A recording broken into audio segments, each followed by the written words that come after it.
Hi there, my name is Lonnie Robb, one of the software engineers. My name is Mike Redoble. I'm project engineer for Stern Pinball. Elliot Eisman, mechanical engineer. Greg Ferris, art director. Jack Benson, programmer here at Stern. I'm Wason, I'm a game designer, software engineer. Hi, my name is Mark Galvez and I am a D&D animator. I'm John Trudeau, and I design pinball games.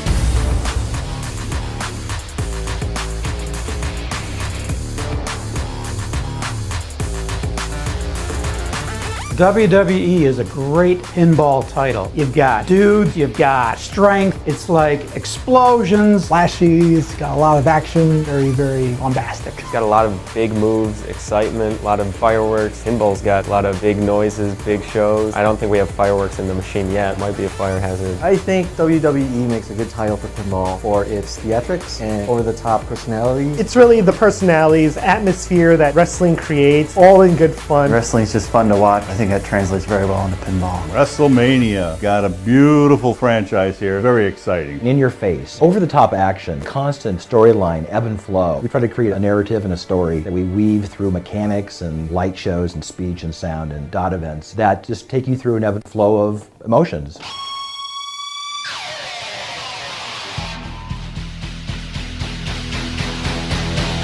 What's cool about this project is we have wrestlers that everybody has grown up with. We try to get as much representation throughout the Wrestlemania era as we could. People who are young are familiar with Triple H and Sheamus. John Cena, The Rock. I'm more familiar with like the Rock era. Some of us old school guys are into Andre. The Hulk. Hogan. We're gonna have Hulkamania, Hulk Hogan. And even older, it's really cool to have a project that allows you to touch base with all of these wrestlers. It was really great working with the WWE team because they were totally into the product. When they heard they were working on a pinball machine, they couldn't be more excited. Working with the WWE has been really good in terms of getting assets and being able to use those assets. They've been a great licensor. Whatever we needed, it's been really easy. It really helps to build characters that are being represented in the narrative and the storyline. The champion Triple H, the talent to The Rock, and what a suplex by the champion. I don't like the son of a gun, but he's a hell of an athlete. And then we have custom speech. To get the script and to get the speech for the game, we did work with Michael Cole and Jerry the King Waller. Doing their play-by-play back and forth and doing things that we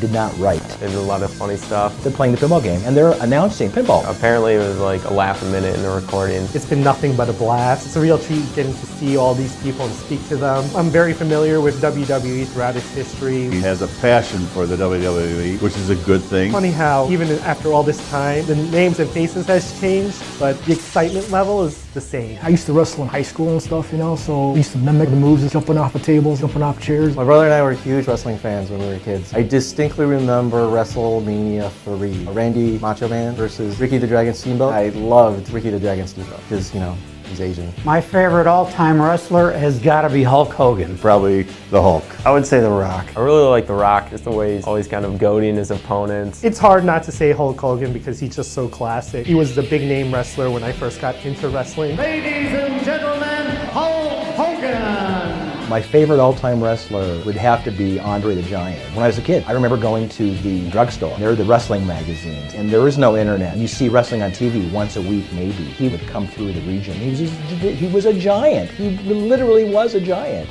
How could he be defeated? Andre the Giant is the man. We actually had WWE art team do the backlash and cabinet artwork. The difference between the LE and the Pro package, we're going to primarily focus on legends on the LE package. All the superstars that WWE has had since the dawn of WrestleMania. On the Pro model, we have Daniel Bryan, The Rock, John Cena, and Triple H available for the player to select from. Mechanically, you'll see some changes. In the LE, there's going to be more shots available. We've got new features. I don't know if they've been seen before. If they have, it's been quite a while. A ramp flipper, which is something new. I think one of the cool features for the LE is definitely this flipper. Being able to flip a ball off the ramp intentionally has never been done before. Kind of like taking a guy off the top rope. Kind of like that, yes. Yeah. There's a spinning disc in the wrestling ring. There's my mech, which is a spinning disc, and you'll get to be able to put a bunch of balls in there, spin them around, and hit targets. So this is the layout. This is the spinning disc for the ring. The spinning disc will allow us to show opponents wrestling the player back, essentially. Yeah. This is the underside of the ring. You can see it's pretty tightly packed. Here's the big spinning disc and its motor. Here's the bottom orbit. What's kind of unique about this is it's an all metal orbit. There's a nice little U-turn lane underneath the ring that will bring you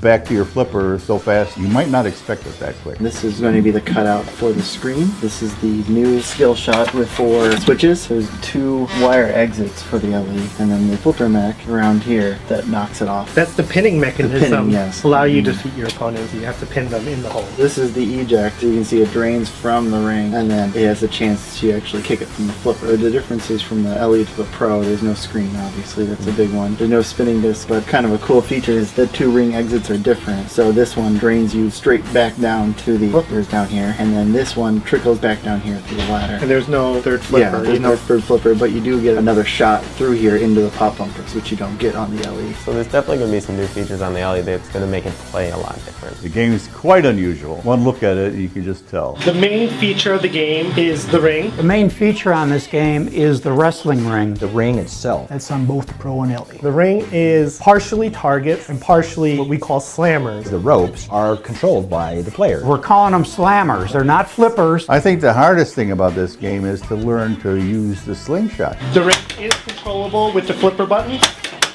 and you can slam the ball into targets to try to defeat opponents. It's accessible off the plunge and via both ramps. In the Pro, the ramps have the potential to circle around left to right, and in LE, they can loop around both ways. The ramps also dump the ball into the ring. On the other side of the ring are targets and a hole. There's 3 different attacks that you can use: slam attacks, rope attacks, and turnbuckle attacks. It's fun to play in there. You can actually learn to kick around. It's a new skill you learn. The objective is to get into the ring and pin your opponent. To do that, you hit the targets, which lights the eject. You can either throw the other superstars out of the ring via the side exits, or get thrown out yourself down the main exit. You might get thrown out of the ring by your opponent. This is a non-standard pop-up per set. What we're trying to do is create the feeling of chaos in and out of the ring, so when you get thrown out, you don't know what's going to happen. After the ball exits the ring, the ball kind of pachinkos its way down, either to one of these wire ramps or into the pop bumpers themselves. And that's controllable by the player, depending on how much you want to shake the machine. You have to get the ball back into the ring for a 1, 2, 3, and you pin your opponent. Kind of incorporates a lot of different parts of the wrestling match. It enabled itself to develop features from it. The main goal is to become the WWE World Heavyweight Champion. In order to do that, you have to progress all the way to Wrestlemania and defeat the final opponent. We have the United States Champion, the Tag Team Champion, the Intercontinental Champion, and the World Heavyweight Champion. You want to win a bunch of matches, you want to perform your signature moves. After you prove your worth in the ring, then you're going to be able to go into WrestleMania.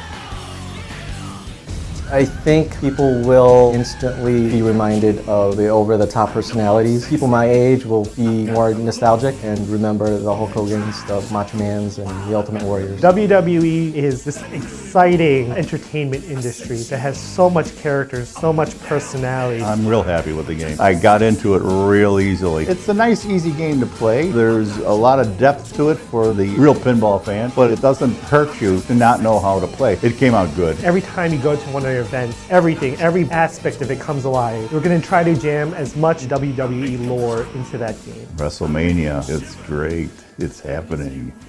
Welcome to WrestleMania! If you had to pick one person here at Stern, who do you think you could beat in a wrestling match and why? Or who would you want to beat in a wrestling match and why?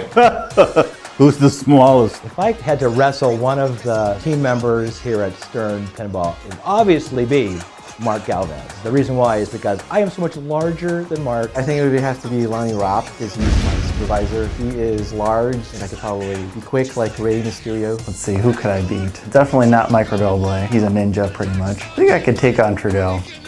I guess I'd pick Steve Ritchie to be in a wrestling match with. I'd want to kick his ass. I'll take Gary. That would be Jody Dankenberg.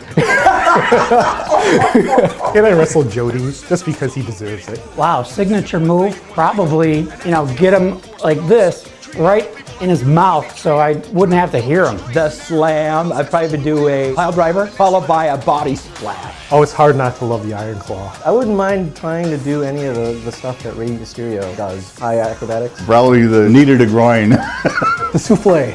The souffle. Yeah. Can we see it? Oh, okay. Basically what it is, I come behind his, his waist, and then flip him over. I think it would be something like pinball related. I think it would be like the big flipper, maybe like a top rope attack. I'd be like the ball plunging out on the playfield and like curl up in a ball.